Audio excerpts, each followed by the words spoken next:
नमस्कार, मी मधुकर सलगर आज आपल्याला एक गोष्ट सांगणार आहे। त्या गोष्टीचं नाव आहे देवाचा न्याय। एके दिवशी एक श्रीमंत माणूस भगवान शंकराचं दर्शन घेण्यासाठी देवळात आला। या श्रीमंत माणसाने खूपच महाग बूट घातले होते। त्याने असं ऐकलं होतं की या देवळाच्या बाहेर नेहमी चोऱ्या होतात, त्यामुळे देवळाच्या बाहेर एवढे महाग बूट काढून ठेवायचं त्याचं मनच करत नव्हतं। पण तो बूट घालून देवळातही जाऊ शकत नव्हता। त्याला त्याचे एवढे महाग बूट देवळाच्या बाहेर ठेवूनही जायचं नव्हतं। आता तो करणार तरी काय? त्याच्या द्विधावस्था त्याच्या मनामध्ये निर्माण झाली। थोडा वेळ विचार केल्यानंतर त्या श्रीमंत माणसाला देवळाच्या बाहेर बसलेला एक भिकारी दिसला। तो त्या भिकाऱ्याजवळ गेला आणि त्याच्याशी बोलू लागला। श्रीमंत माणसाने त्या भिकाऱ्याला आपले बूट सांभाळण्यासाठी दिले। भिकारी पण त्याचे बूट सांभाळण्यासाठी तयार झाला। मग तो श्रीमंत माणूस देवळात पूजा करण्यासाठी निघून गेला। पूजेला बसल्यानंतर त्या श्रीमंत माणसाच्या मनामध्ये विचार आला। तो विचार करू लागला की देवाने कसली विषम दुनिया बनवली आहे। माझ्यासारख्या कितीतरी लोकांना पायामध्ये महागडे बूट घालण्यालायक बनवलं आहे, पण या बिचाऱ्या भिकाऱ्यास अगणित लोकांना 2 वेळची भाकरी खाण्यासाठी मिळत नाही, भीक मागावी लागते। तेव्हा श्रीमंत माणसाने मनात देवाकडे तक्रार केली आणि म्हणाला, तू सर्व लोकांना समान का नाही ठेवत? सगळ्यांना समान सुविधा का देत नाहीस? मग त्याने मनातल्या मनात ठरवलं की देवाचं दर्शन करून परत जातेवेळी त्या भिकाऱ्याला 500 रुपये देऊन जायचं। देवाचं दर्शन घेतल्यानंतर तो श्रीमंत माणूस बाहेर आला, तेव्हा त्याला ना बूट दिसले ना भिकारी दिसला। त्या श्रीमंत माणसाला वाटलं की कदाचित भिकारी काहीतरी कामानिमित्त इकडे तिकडे बाहेर गेला असेल, म्हणून थोडा वेळ तो श्रीमंत माणूस तिथेच थांबला। त्याने उभा राहून विचार केला, त्या भिकाऱ्याची वाट पाहू लागला। खूप वेळ वाट पाहिल्यानंतर तो भिकारी परत आलाच नाही। तेव्हा त्या श्रीमंत माणसाला समजलं की तो भिकारी त्याला फसवून निघून गेला आहे। दुःखी होऊन श्रीमंत माणूस अनवाणी पायाने आपल्या घराच्या दिशेने वाट चालू लागला। रस्त्यात त्या श्रीमंत माणसाने पाहिलं की फुटपाथवर एक चप्पल विकणारा बसला आहे। श्रीमंत माणूस एक जोड खरेदी करण्यासाठी त्याच्या जवळ गेला। तिथे पोचल्यानंतर त्या श्रीमंत माणसाची नजर त्याच्या बुटासारख्या दिसणाऱ्या बोटावर पडली। श्रीमंत माणसाने ओळखलं की हे त्याचेच बूट आहेत। श्रीमंत माणूस त्या दुकानदाराला विचारू लागला, पण त्याने पहिल्यांदा काही केलेले चक्काचूर काही सांगितलं नाही।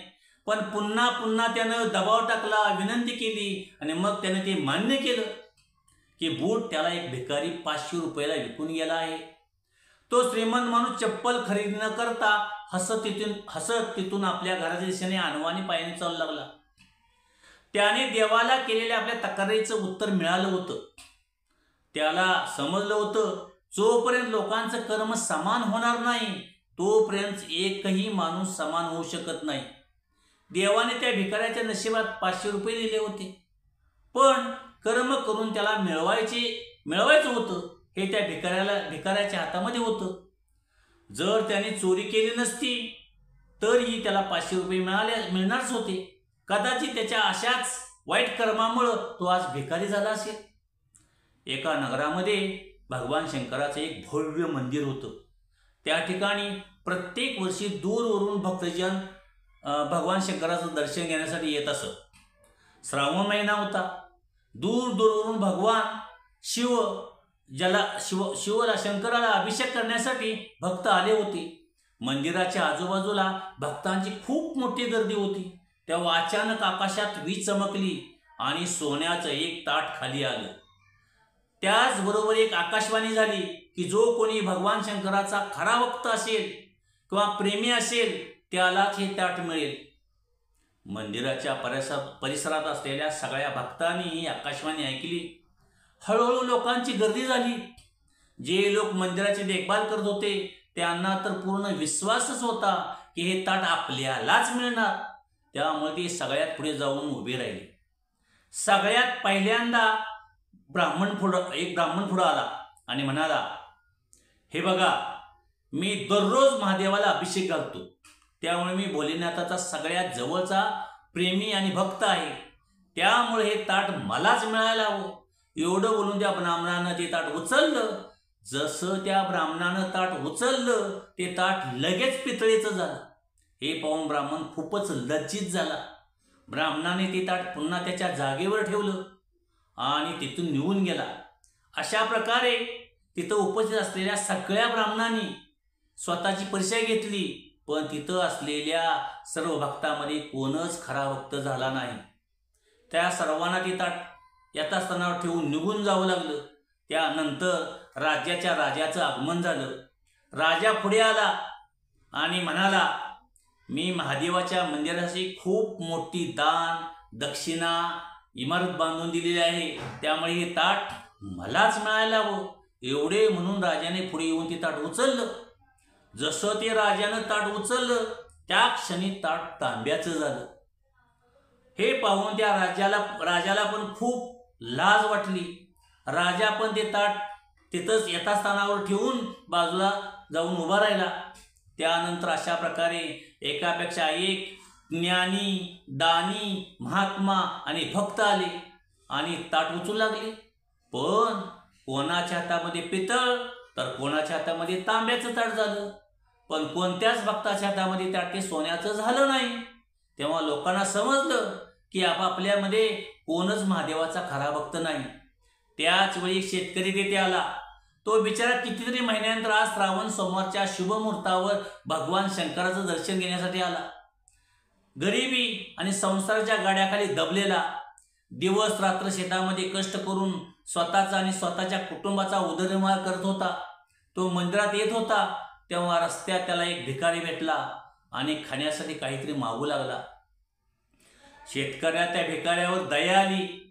स्वतःसाठी त्याने जी शिदोरी आणली होती ती शिदोरी त्याने त्या भिकाऱ्याला देऊन टाकली. आकाशात झालेल्या आकाशवाणीबद्दल त्यानंही ऐकलं होतं, पण त्याने त्याच्याकडे काही लक्ष दिलं नाही. तो सरळ देवळात गेला आणि देवाचं दर्शन घेऊ लागला. प्रदक्षिणा घालू लागला. तेव्हा पाठून एक व्यक्ती म्हणाली, भाऊ तुम्ही पण त्या ताटाला उचलून पहा. कदाचित तुम्ही खरा भक्त असू शकता. ज्याच्यासाठी हे ताट आलं आहे ते शेतकऱ्याला वाटलं की ती व्यक्ती त्याचा उपवास करत आहे, खोटं बोलत आहे. शेतकरी हसून म्हणाला, भाऊ मी तर कधी पूजापाठ करत नाही. महिन्यातून एखाद्या दिवशी मी देवाचं दर्शन घेण्यासाठी येतो. मी कुठला खरा भक्त. तेव्हा ती अनोळखी व्यक्ती म्हणाली, भाऊ तुम्ही तर ताट उचलून पाहिलं, आमची भक्ती तर 2 कवडीची पण नाही. आता तुम्ही पण हात लावून बघा. सोन्याचं ताट मिळेल किंवा नाही मिळेल, परंतु तुम्हाला माहीत तरी होईल की तुझ्या भक्तीमध्ये किती सत्य आहे. लोकांनी खूप आग्रह केल्यानंतर शेवटी ते साध्या वळ्या शेतकऱ्यानं जाऊन ते ताट उचललं. जसं त्याने ते ताटाला उचललं तेव्हा तो आश्चर्यचकित झाला. ते सोन्याचं ताट चमकू लागलं. हे सगळं पाहून लोक आनंदी झाले. सगळे लोक त्या शेतकऱ्याला जय जयकार करू लागले आणि म्हणाले, भावा तूच खरा भक्त आहेस आणि तूच शंकराचा भक्त आहेस. आता आम्हाला पण सांग तू देवाची कशी भक्ती करतोस. त्यामुळे प्रभू तुझ्यावर एवढे प्रसन्न झाले. तेव्हा शेतकरी म्हणाला, भावा मी कोणतीच भक्ती करत नाही. मी फक्त दिवसभर माझ्या शेतात काम करतो आणि थोडा वेळ काढून गरजू लोकांची मदत करतो.